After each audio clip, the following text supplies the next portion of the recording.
Finding a good name for a product isn't actually that easy, and if we're being honest, most of the time it goes wrong. If a company calls itself Super Bicycles, then they better deliver. Hey, I'm Tilman from the Radelbande, and when it comes to Super Bicycles, it doesn't even end there, because their very first product, they quite modestly decided to go with the name Super Mighty. Over the past few weeks, we've had the opportunity to take it out for a spin and really put it through its paces for you.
But before we dive in, just a quick transparency note. Super Bicycles provided this bike for the video, and they're also helping cover the production costs financially. However, they didn't tell us what to say or how to say it. All thoughts and opinions are my own, and our own. Plus, they won't see the video before you do. It's all fresh for you first. We are completely manufacturer neutral. And with that, let's dive right in. Super Bicycles is a brand of MDMA Solutions from Berlin, a kind of think tank of micromobility. In any case, they made their first appearance at Eurobike 2024 with the Super Mighty, and the bike was an instant hit right from the very first batch. It was incredibly fast to sell out, and why that was the case, we want to take a look at now, because it's a pretty cool bike. Here we see first off a classic long john cargo bike setup. Up front, there's a quite small and sturdy 16-inch wheel, and in the back, you'll find a slightly larger, or let's call it somewhat less small, 18-inch rear wheel. In between those, of course, you've got the saddle, the cockpit, and the cargo area. And that's what makes it particularly interesting, because at the relevant points, the Super Mighty doesn't end up any smaller than other, significantly larger long johns. The compact size of 205 centimeters in length results from the extremely small wheels. And if you're wondering why the bike is so incredibly dirty, it's because, unlike usual, we filmed this video at the very end of the testing phase, except for this B-roll here. The core component is this aluminum frame, which is available in several pretty cool color options and is exactly the same for both the motorized and the non-motorized variants. Even at 1.96 meters tall, it's still quite comfy here. As you can see, it's a fairly sporty seating position. When it comes to the essential parts, they definitely didn't hold back in the end. Up front here, you'll find a height adjustment feature using a Satori stem, and back here, something is being implemented that neither my bike dealer nor I have ever encountered before. Specifically a telescopic seat post or a Vario post without a cartridge or spring system. But one that you can just flip with a lever and then effortlessly adjust in height in any position. It's not exactly revolutionary or anything, but it's a really straightforward and incredibly user-friendly approach that ensures the saddle always stays in the right position and can't be easily stolen without using tools. So, a truly fantastic seat post. As I mentioned, I've never seen anything quite like it before. And this entire geometry ensures that people from about 1.55 meters tall can comfortably sit on it, especially with an even shorter seat post, because this one stacks up a bit. What I have to mention though, the step over height isn't super low, so you really have to stretch quite a bit to get over it. Or, if you're flexible enough, you swing your legs over the back. Since we were just talking about the seat post, this bike has some really smart solutions. First off, we're talking about a bike that's not super low budget, but still relatively affordable overall, and yet we still find details like bottle cage mounts here in the front for a bottle cage, for instance. That wouldn't fit back here, but there's definitely enough space for something like a lock holder in this spot. Up here at this spot, you could mount a frame lock, and what I personally really appreciate are the proper mud flaps back here, which are a nice practical touch. Yes, that's an accessory, it's an additional feature, but they're long enough to do the job, and here you can see that despite the intensive use over the last few weeks, the bike has remained pretty clean underneath. That's an accessory, but a very cost-effective and efficient solution. And then we see something here at the front. Specifically a mount for Brompton accessories. That's genuinely a super smart solution, particularly because this block is designed to accommodate an extensive and impressive range of accessories, like for example, backpacks. That can simply be clipped on here from a variety of manufacturers. Or what I personally find pretty cool, what I've also come across, is this front basket, which then, if you do it right, can simply be clipped on here. It has space. Well, I'll step aside, okay? This Brompton block is designed to handle up to 10 kilograms, offering quite a bit of loading and weight capacity, especially for smaller items like groceries or bags, which would otherwise roll around in the box. So why no one else has thought of this before? I have no idea. And that brings us to the topic of cargo. Super Bicycles has a range of add-ons for this loading area. One is an aluminum plate that's slotted and perforated so you can securely strap Euroboxes onto it. You can also create your own custom setups since you have access to all the CAD data for the box dimensions and frame details, etc. They've published it for free. I think that's pretty cool. But of course, there's also this box right here as an available option. This is a pretty common plywood construction. The front, floor, and back parts are firmly screwed onto the bike. The side panels are inserted from the sides and then secured using a tension strap here so that overall it results in a fairly sturdy construction.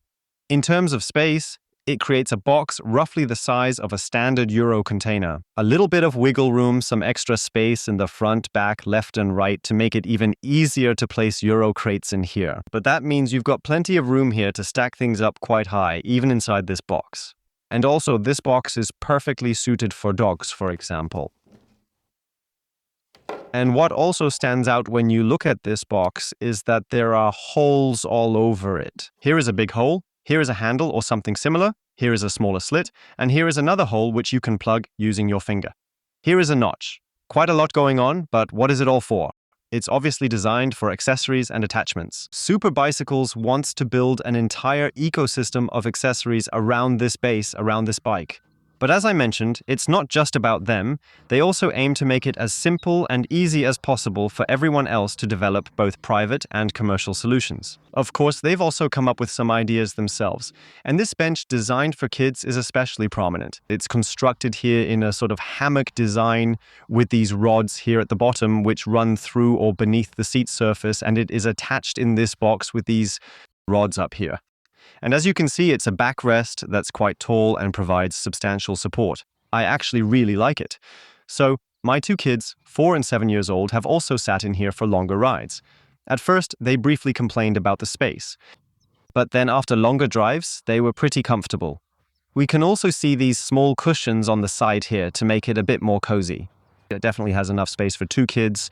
The bench is equipped with 2 3-point seat belts, but interestingly, there's 3 buckles down here. So you can also place a child in the middle. I think that's pretty cool. The straps are relatively wide and can still be easily adjusted in height so that the straps don't slip down on the sides depending on how tall the children are you want to take with you. The adjustment mechanism for the width is a bit fiddly, not quite as quick and straightforward as it is, for example, with this buckle here, which makes it a bit more time-consuming to set up. This one is magnetic, so you release it right here. It needs to be straight, and then it can simply come off. And the strap ends will also snap together magnetically quite easily. With one hand, it's always a bit more complicated. And then, when you want to buckle the child in, just bring them together here, and the belt is in place. Is it well padded down here as well? The bench is actually quite well padded overall. And what's particularly special is that it can quite easily be adjusted into 3 different positions. So you can see the holes down here. The bench can also be adjusted into a position for very small children. It becomes significantly flatter then, but it has less foot space here at the front. Or if you need more room, it can also be adjusted into a much steeper position. But here's the middle position. We all found this one to be the best overall, and what you can also see now, thanks to the height-adjustable handlebar, even taller kids have plenty of space. Like my test dummy with a very long torso, for instance. In reality, though, even my 7-year-old daughter with her helmet barely peeked over this edge here. So in terms of seat height, there's definitely a lot of potential here. But one small detail, or rather to be precise, an accessory has impressed us the most in the past few weeks. We've used it extensively, and probably it saved us a lot of frustration. And that's what these hooks here are for. Yep, exactly. That's the purpose of these cutouts here. Because that's where these super hooks go in, and then you can effortlessly transport a kid's bike without any hassle, extra effort, or complications. Or even two kids' bikes, as I've actually done this myself quite a few times over the past several weeks now. And then there's another cargo detail, still in the prototype stage here. Specifically, its own luggage rack. On the side, it features these nubs designed for the Ortlieb system, can support up to 27 kilograms, making it ideal for a child's seat.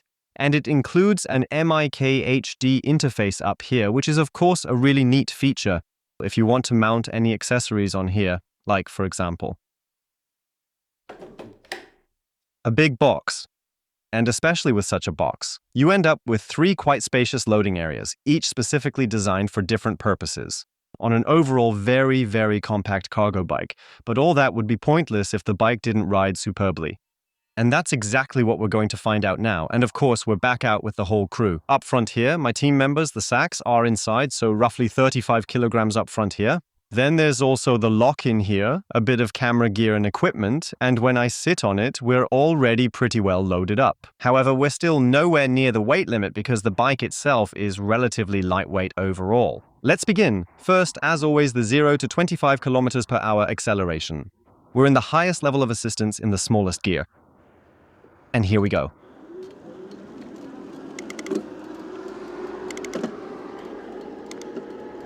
And 25 kilometers per hour, so it's actually going relatively fast. The gears shift quickly. The engine lacks some punch down low. Logically, especially compared to mid-mounted engines, there's not quite as much torque in lower speeds, but it does give you ample support when accelerating. What jumps out right away?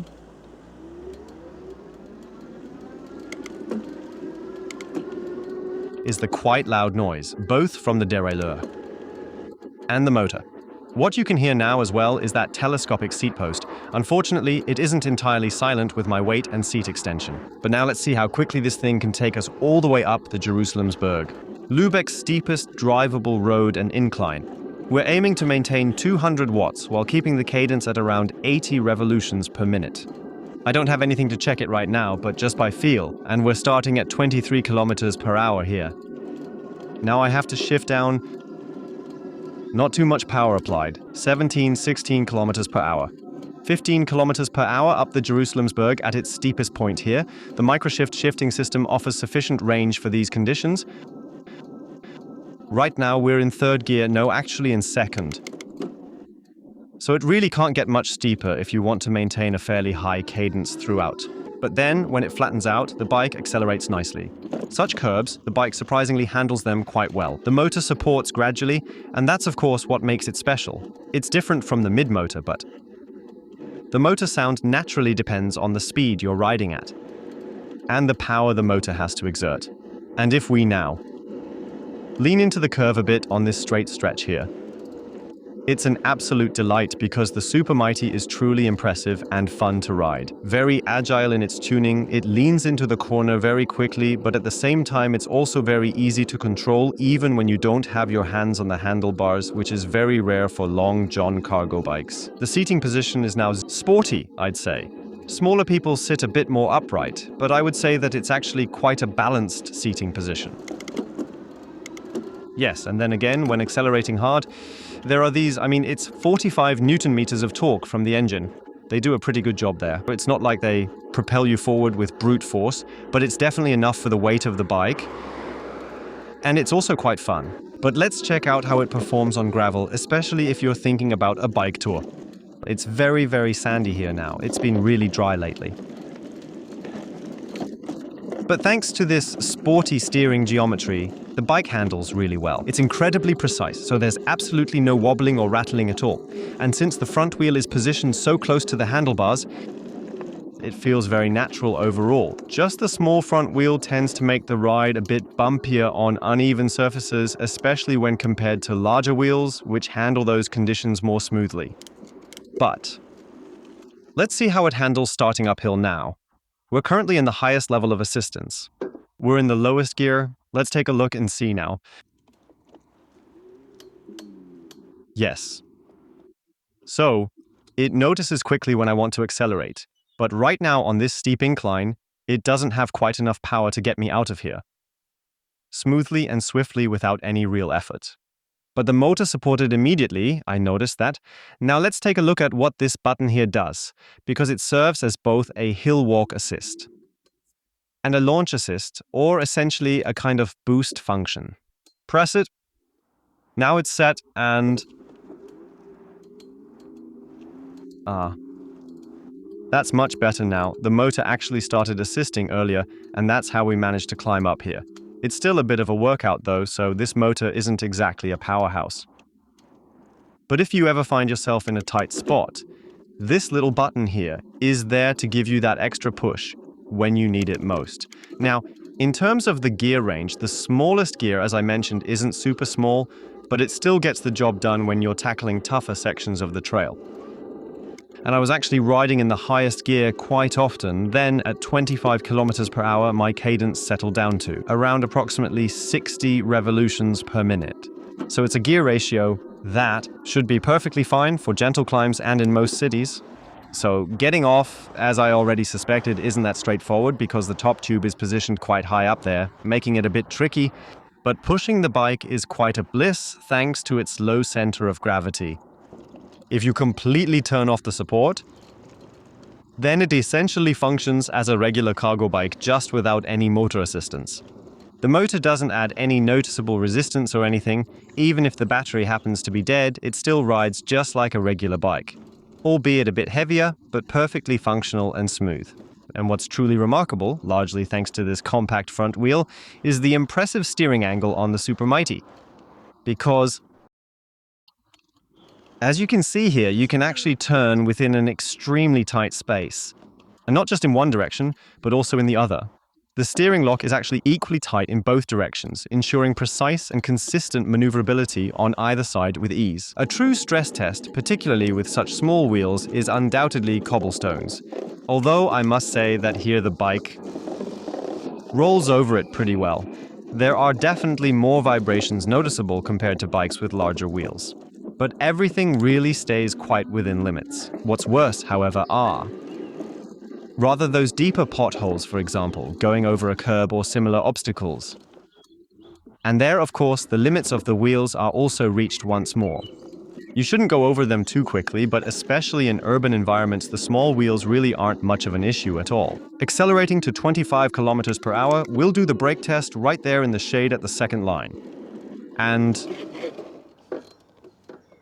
okay, we ended up with a braking distance of just under 3 meters, which turns out to be just slightly longer than the bicycle's own overall length.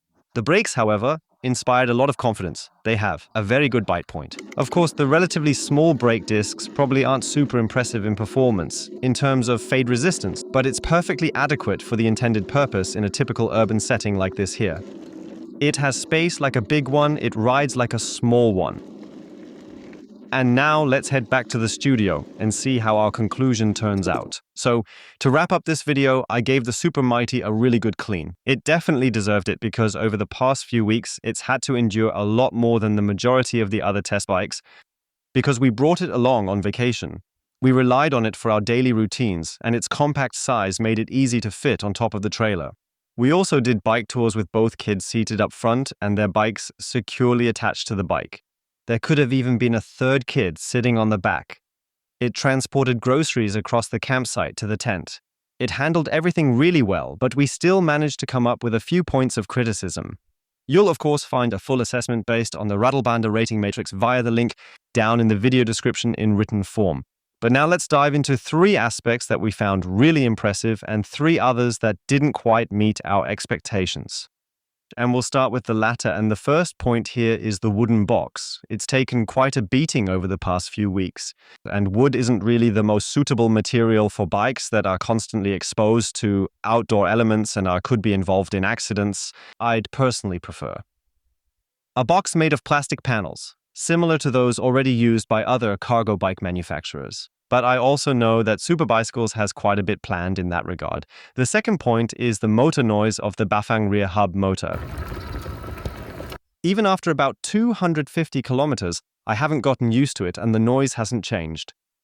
It's relatively loud and it just sounds a bit unhealthy. And the third point is the Super Mighty is a work in progress. It continues to evolve and improves with each new batch, particularly in the finer details. And that could naturally make you feel like you're missing out on something. If you get this bike sooner rather than later, it's not entirely criticism because it's actually good that the bike gets improved bit by bit. But that feeling could still arise in the back of your mind, like you're missing out on something. But why you shouldn't necessarily wait to order one, especially if you're in need of a bike like this, we'll now dive into the 3 key points that truly make this bike stand out as an excellent choice. And the first plus point really does a fantastic job of balancing out that last criticism mentioned earlier. Superbicycles equips you with all the essential tools and information to fully customize your bike to your exact preferences by offering detailed designs and precise measurements for accurate and personalized adjustments. And Superbicycles actively listens to your valuable feedback, particularly if you already own one of their bikes. And based on that feedback, the changes I mentioned earlier are being put into action. And the great thing is, if you already have such a bike and you see that there's now an improved accessory on the market, you'll also get the new accessory or the upgrade at a discounted price, which I think is a really fair solution overall. The second point is that it's one of the most versatile long johns with the best packaging out there. In just 2 meters 5 overall length, it features 3 distinct loading areas designed for various purposes. And with this box, it's just as quick to transform from a flat loading area to a box or even a kid's seating cabin in no time at all, effortlessly. Like hardly any other cargo bike. Many modern cargo bikes, particularly long johns, have overlooked implementing this kind of versatility. And the Superbicycles Super Mighty, heads back to the roots, you could say. And the third point, which we really like with this bike, you can tell that at the end of the development, it wasn't just a controller who went over it with a red pen. This bike was developed by people who love bicycles, who have a sense and an eye for brilliant technology, for good craftsmanship, etc.